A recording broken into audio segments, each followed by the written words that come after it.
Hello and welcome to the Federal. I am Nilanjan Mukhopadhyay and you are watching Off the Beaten Track.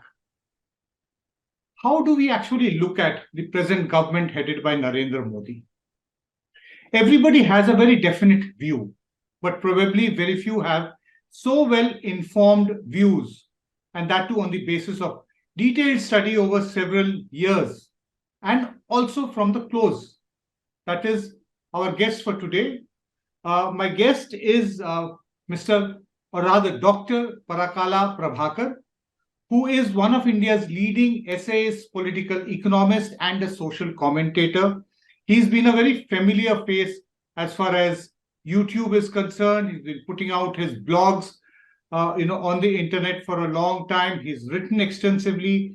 He's also worked in the Andhra Pradesh government as a communication advisor to the TDP government when Chandrababu Naidu was the chief minister. So he's had a very interesting past. There is another very important thing which actually connects me with Dr. Prabhakar, that is that we happen to be at the same university around the same time in the late 1970s and the early 80s. The university which is under attack at the moment, the Jawaharlal Nehru University. We shall be talking about the university also. But first of all, Dr. Parakala Prabhakar, welcome to the Federal and thank you for giving us time. The reason as to why we are really talking to you at this moment is because your book of essays has just come out, The Crooked Timber of New India. That is the name of it, Essays on a Republic in Crisis. So I think, welcoming you and also to start with, let's start with your title. You actually write that nothing straight can ever be made out of the crooked timber of New India. Now, I know that this is actually, the title is actually a play on the very famous quotation of the German philosopher Immanuel Kant. Out of the crooked timber of humanity, no straight thing was ever made. Now, I would like to use that. Why do you, for a book of essay on India, New India, the Republican crisis, do you have to draw something out from the shells of Kant? May I say, Nilanjan? Yeah, sure, of course. So, yeah, and at the same time, I request you not to be very formal with me because we have been together for a long time, and we were in a university which really tore down all these formalities and hierarchies and all Right. that. So, Nilanjan, I was trying to understand the genesis of New India, the DNA of New India. Mm-hmm. And also was agonizing on how did we land here.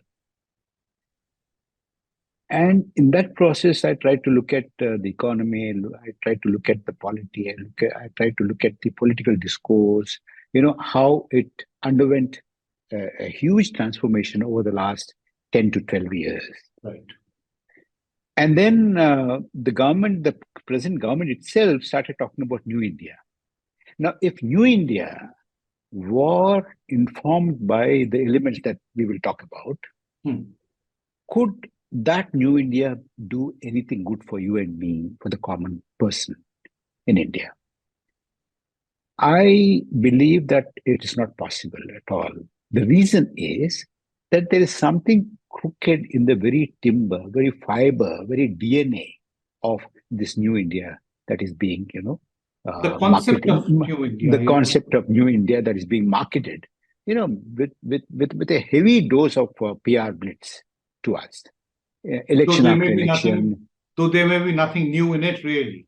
Absolutely nothing new at all.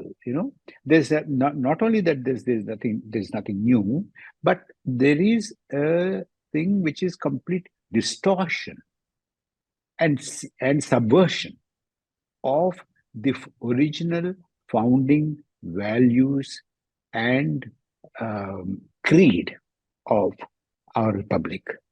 Right. The idea of India, which was, which evolved over the years during the long freedom struggle that we have waged against colonialism, imperialism of the British and the West. And then look at the kind of debates that we have unleashed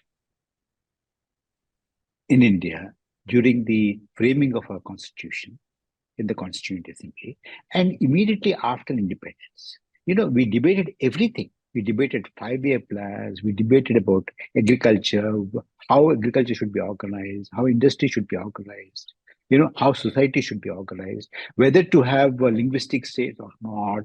All these things were debated, Right. threadbare.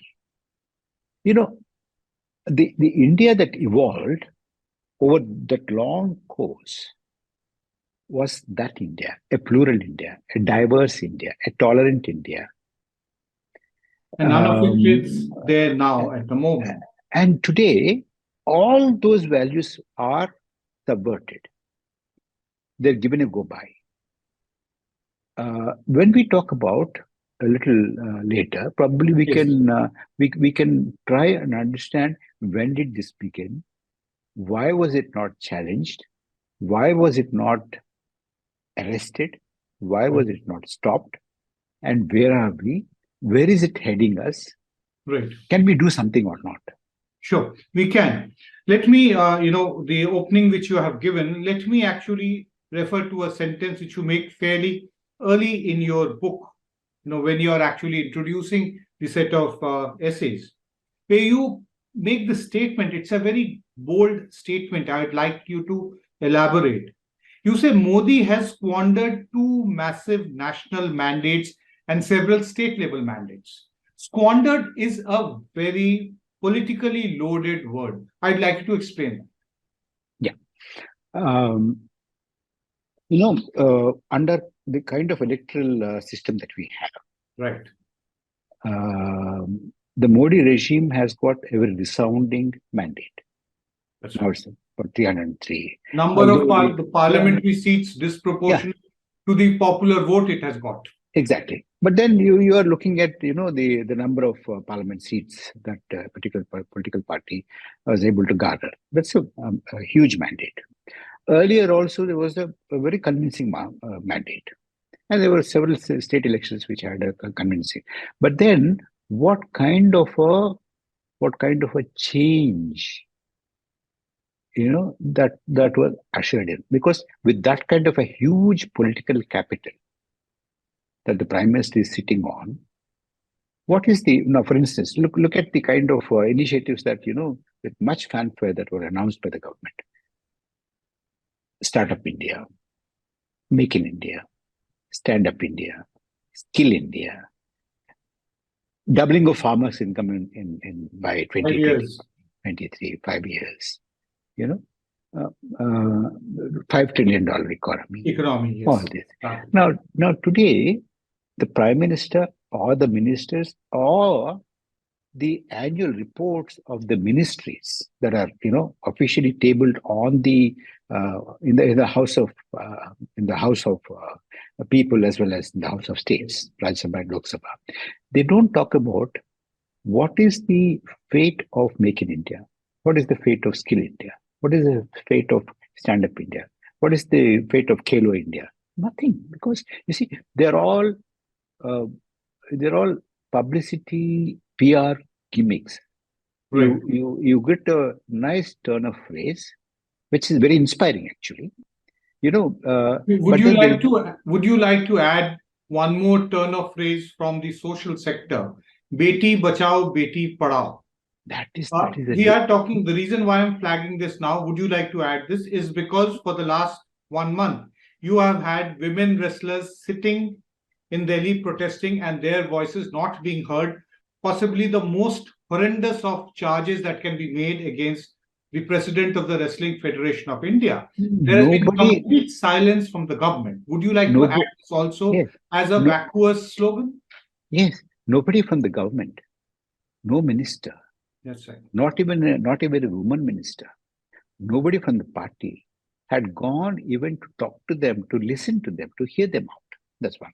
And the Beti Padhao, Beti Bachao, Beti Bachao, Beti Padhao.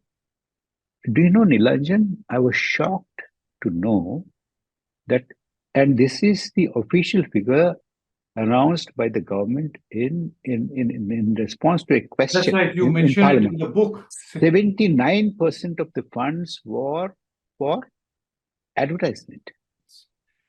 Huge hoardings with the Prime Minister photograph on it. Just 21% on actually running programs to ensure that women are And made out, more secure and they can go and study.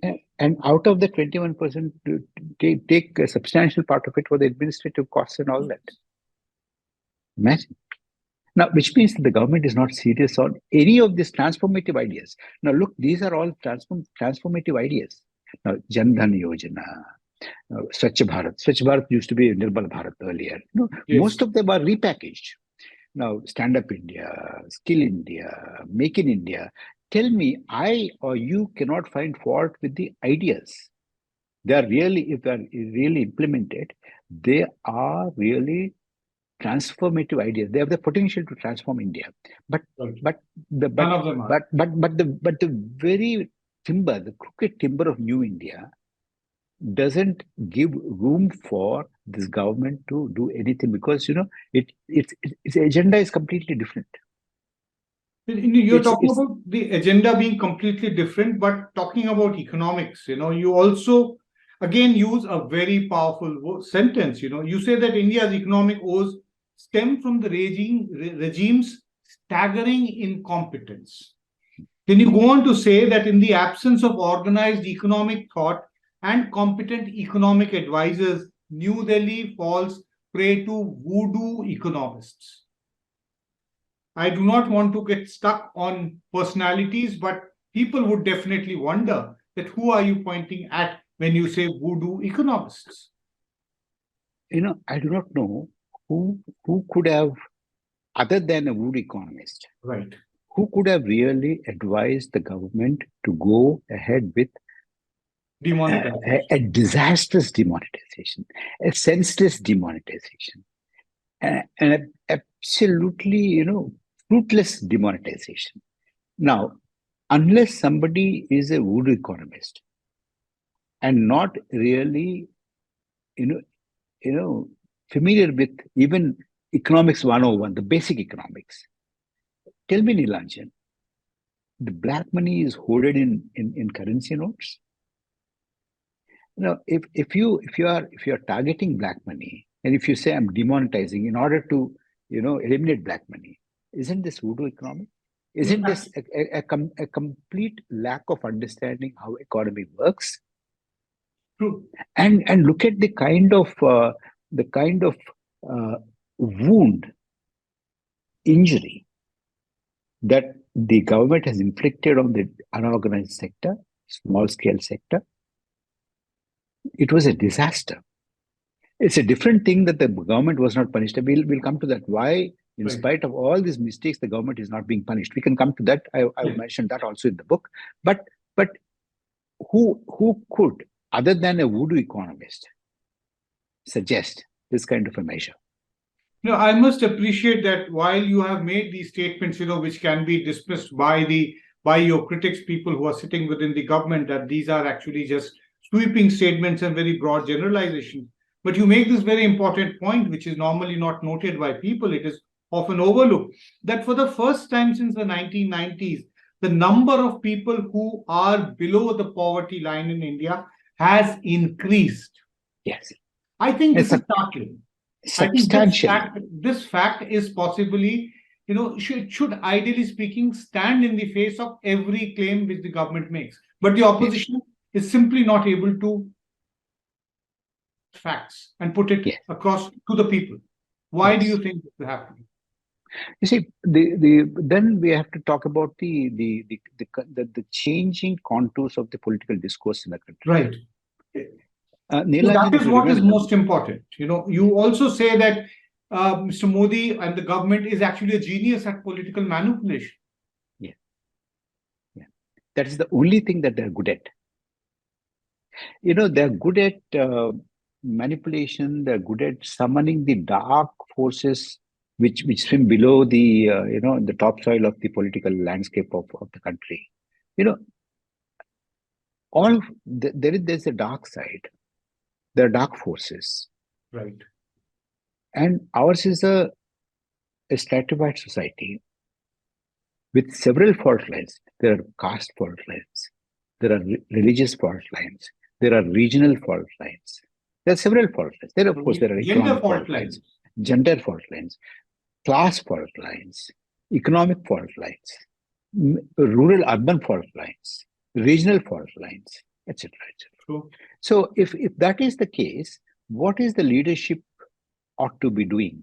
The leadership ought to be, not summoning the dark forces, but summoning the lofty ideals which are there in you and me and every common person in the country, and then try to bring them together, heal the wounds, resolve the differences, make people think at a larger plane, not in terms of my caste, my region, my religion, my language, my locality, etc., etc.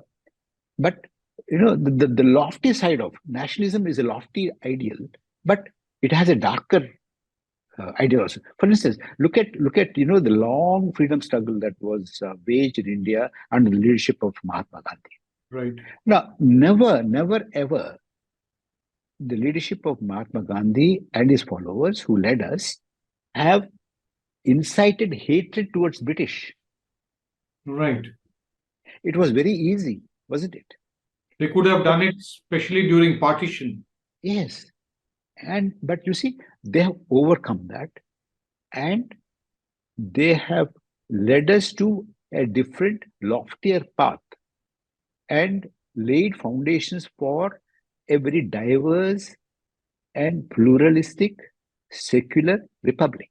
Would you say, I know what you are pointing at. Would you say that the reason as to why this government has not in any way tried to, apply balm to the festering wounds which are in society, because this political regime, if we actually go back and look at the roots, it actually lies in the political strength which Mr. Modi garnered after the 2002 Gujarat riots.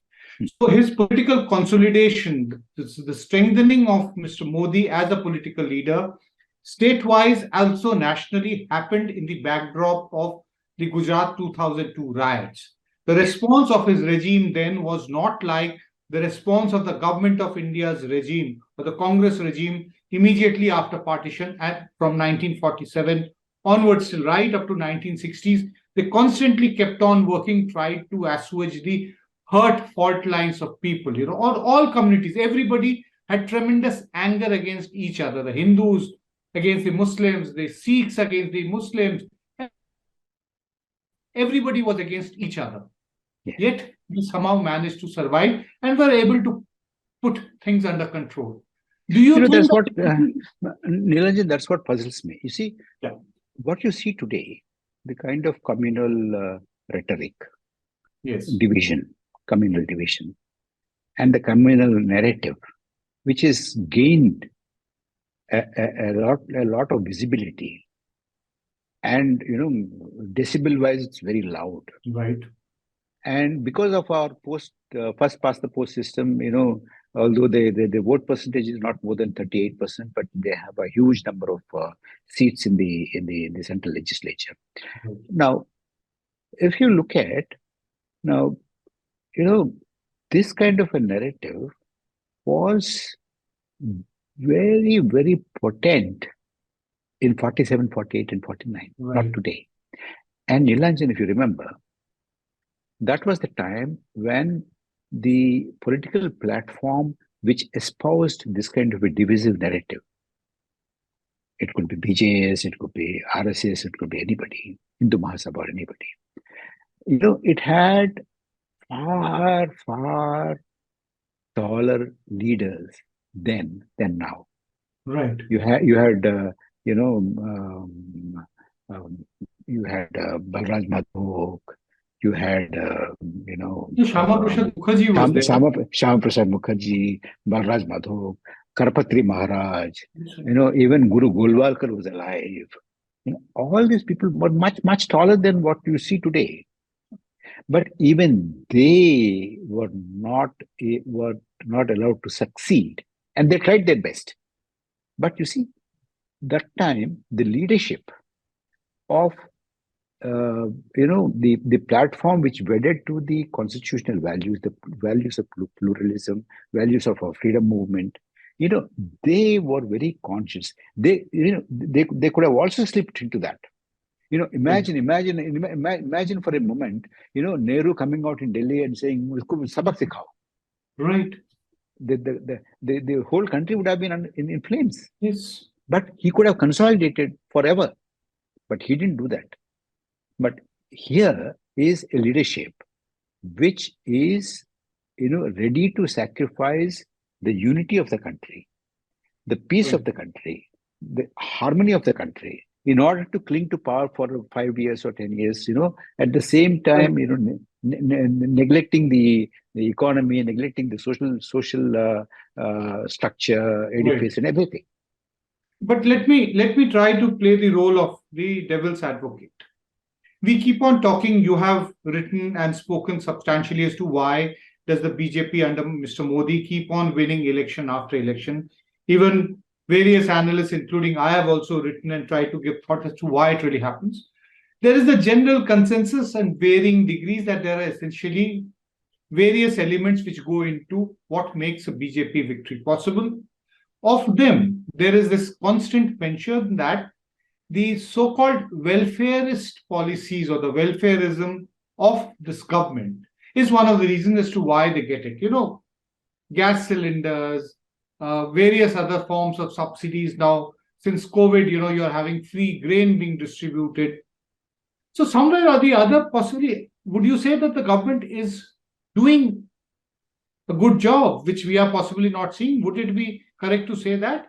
Or would you say that even in this, there are certain loopholes which need to be understood? Nilanjan, I thought about this. In fact, I went and did some kind of an empirical research myself. When somebody voted for BJP, why did they vote for BJP? I'll tell you. In fact, I've mentioned that in the epilogue also. My experience in 2012 in Gujarat, and much later. That's right. The thing is this. When people talked about Gujarat model, people talked about vibrant Gujarat, people talked about roads, infrastructure, industry, etc., etc. But then when you ask them searching questions, what about the unemployment rate? What about the infrastructure? What about the rural distress, etc., etc.? Then they would say, yeah, these are all correct. But why do they vote? इन्होंने उन लोगों को सबक सिखा दिया. Right. He has taught them a lesson. Who are they? And I know. So the main pillar of strength for this regime is not welfare schemes, is not a cylinder, is not grain, is not road. It's nothing. It is just that. That is the reason why. That plus 79% of spending. Is that the way you will actually say it? Exactly. Yes. Huge marketing. And there is definitely, at least, if not everybody, at least 5%, 10%, 6%, 8% people who really get carried away by this kind of a marketing. But I tell you what, Nilanjan, what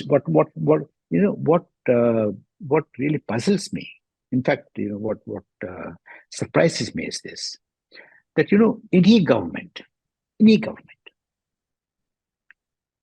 which presided over this kind of an inflation, this kind of an unemployment, this kind of a rural distress, this kind of invasion of privacy, Pegasus, etc., etc., and this kind of during the pandemic, and this kind of a crony capitalism, this kind of an inequality that you have seen for the last 8 to 10 years, if you refer to the Oxfam report, etc., and the kind of scandals after scandals, people, the court might say, or you give a sealed cover to the court, but that doesn't exonerate you from that the very fact that you are not willing for a probe shows that you're not very confident about those things. In spite of, with all that, if this government is surviving, it is surviving not because it is voted or not voted on the basis of its economic performance or its governance, good governance or bad governance. No, Right. it is on the basis of Hindutva, Hindi. Right. This is the tripod on which the present regime's power rests. So is this the reason as to why it's relatively, at least in southern India, its performance has been found wanting? To a large extent, yes. To a large extent, yes. But you see, we cannot really be complacent and say and feel that this is not going to come into South India. It Right. might come into South India. It has come into South India in Karnataka. We do not know. Karnataka has been there for the last 30 years, So yeah, but you see, now, but I really look at this in a different way, Nilanjan. Allow me to say a few words on this. Look at the kind of who are the people who have become clapper boys for this regime. They are not unlettered. No, not exactly. They are professionals. Yes. They are IITs. They are IIMs. They are entrepreneurs. They are scientists. I was so surprised when the Prime Minister of the country goes to a science congress and says that ancient India knew plastic surgery and then cites Ganesh. Right.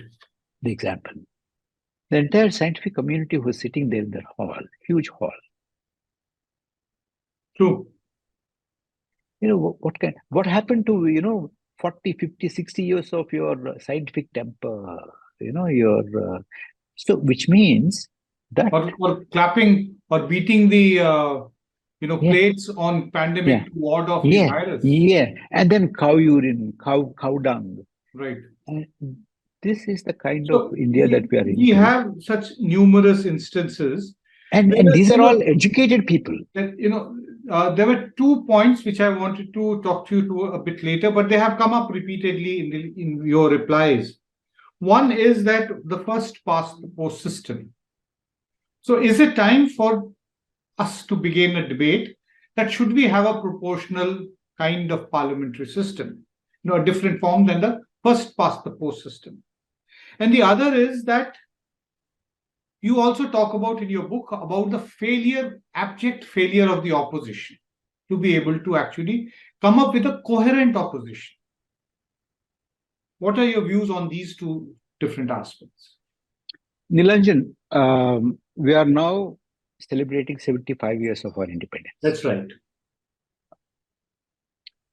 I do not want this to be eventified in the sense, you have a series of events. But it has already happened.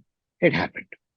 That is the sad part of it. Okay. Next year will be the 75th Republic Day. It will again be celebrated. And this government has a penchant for it. Let it do that. But at least people like you and me, the academia, people who are thinking, the thinking people of this country, the intelligentsia, etc., the universities, right. Public intellectuals, they should look at, take this opportunity, take this occasion as a time to introspect, not to be critical. Right. But look at not to blame anybody. It's not a blame game, but just look at, how did our institutions serve us? What happened to our legislatures? What are the kind of legislatures that we have?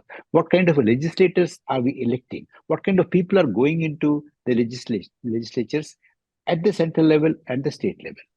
And, I elaborated in the book. I would like to repeat that. Right. You see, look at the first past post system.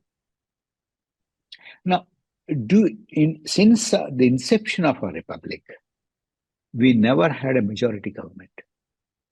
It's always a minority government. The closest was in 1984 when they came very close to 50%, but not more than 50%. Even Rajiv Gandhi couldn't. Less than 50%. Even then it was less than 50%. So what in effect that we have today is the biggest minority ruling the country. Right. Whoever is the biggest minority. This is one. The second thing is, what happens to if there is first past the post system, you poll 51 votes and I poll 50, Right. and you go and sit in the house.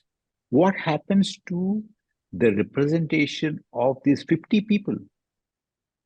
Just because 51 is sending there, what happens to 50 people?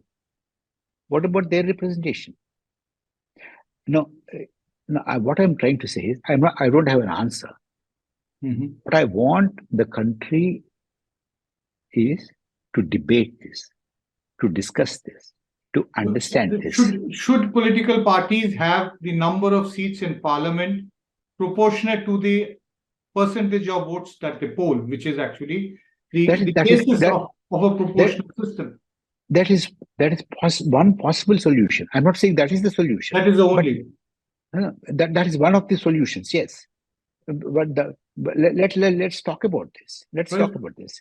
In the sense, I do not want that whatever kind of a representation that we have, the method that we have, it need not be treated as a holy cow, at least after 75 years of our independence.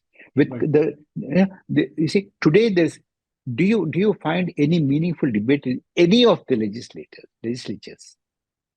No, there has not been any, unfortunately, any debate on as to how India has functioned in the last 75 years. We have actually celebrated 75 years after independence. Even on a simple small bill, Nilanjan, there is no debate anywhere in the country, in any legislature, either state level legislature. The departmentary, standing committees, they're virtually doing very little work.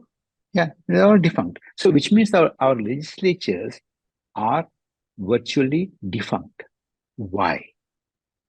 I think we need to ask these questions. Right. And I'll just interrupt. Ask why. There is one phrase that you use somewhere in the book, where you talk about, you say that for this regime, for the leadership, democracy is a nuisance.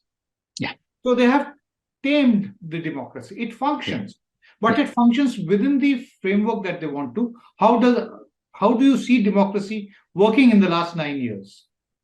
It's hollowed out, isn't it?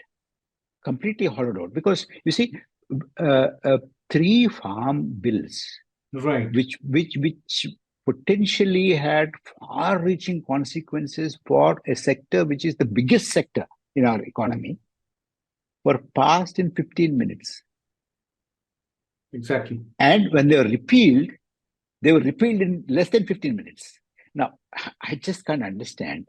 Can any country which claims itself to be democracy, leave alone mother of democracy or father of democracy or grandfather of democracy, but any country, any nation worth its salt, claiming to be a democratic country, a democratic nation, can it pass legislation which has far-reaching consequences to the biggest sector, which employs the largest number of people, which covers the biggest chunk of territory, geography of our country? Can you pass it in less than 15 minutes? Can you repeal them in less than 10 minutes? In fact, you can actually prepare an entire list of bills which have been passed in the 9 years on which, you'll find that the amount of time which has been spent debating it, it is actually going to be very horrifying for virtually, everybody who looks at those figures.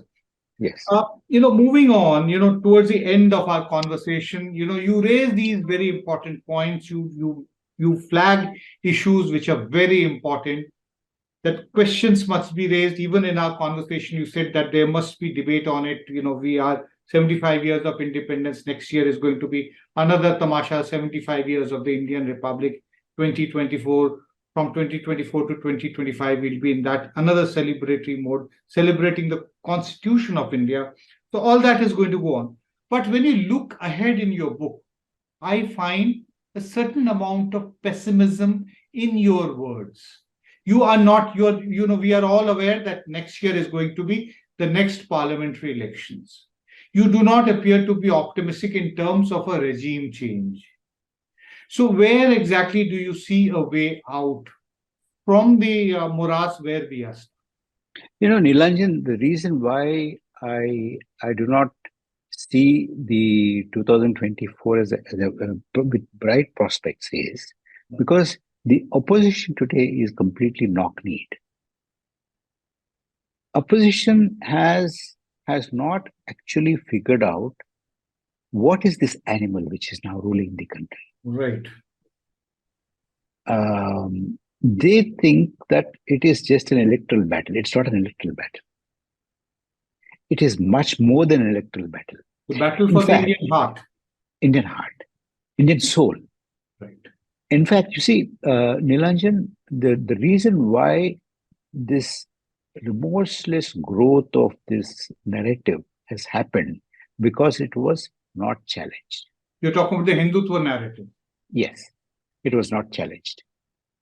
And all the other political parties which we think are closely wedded to the kind of values that you and I are wedded to, Right. the plural, the secular, the democratic values, which our republic is, our constitution has given us.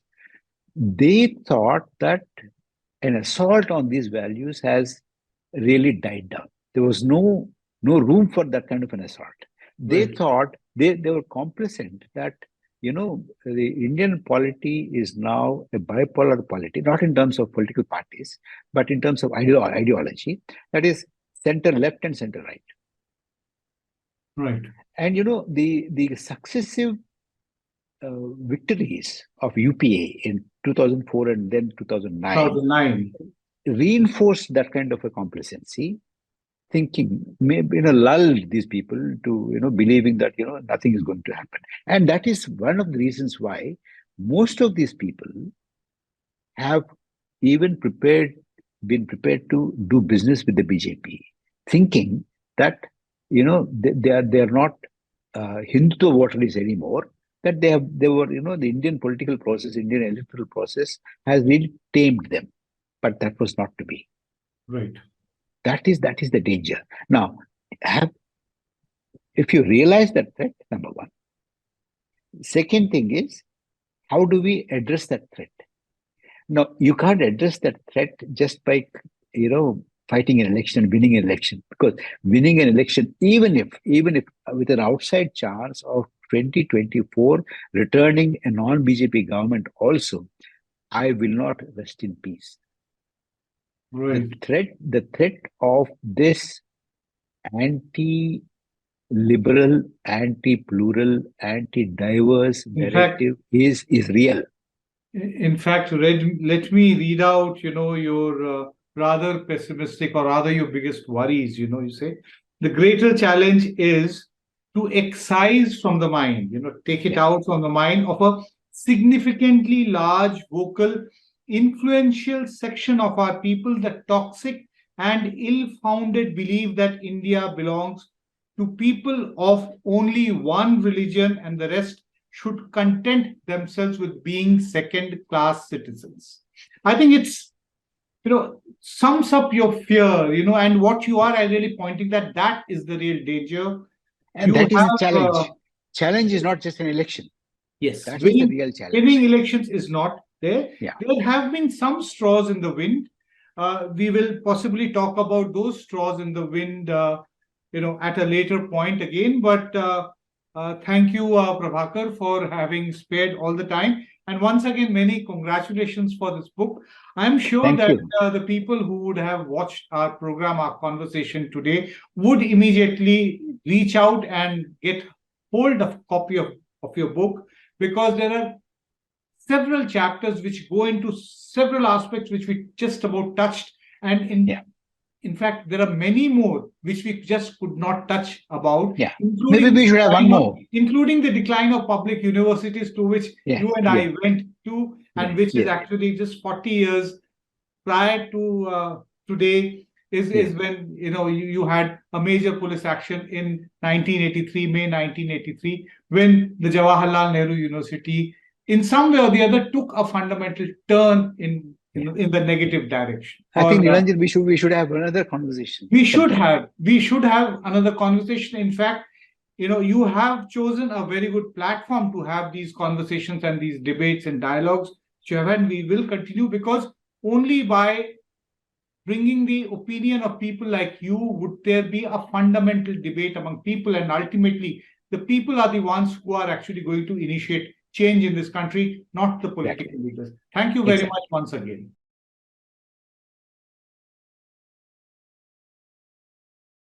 Subscribe to the Federal's YouTube page for more interesting updates.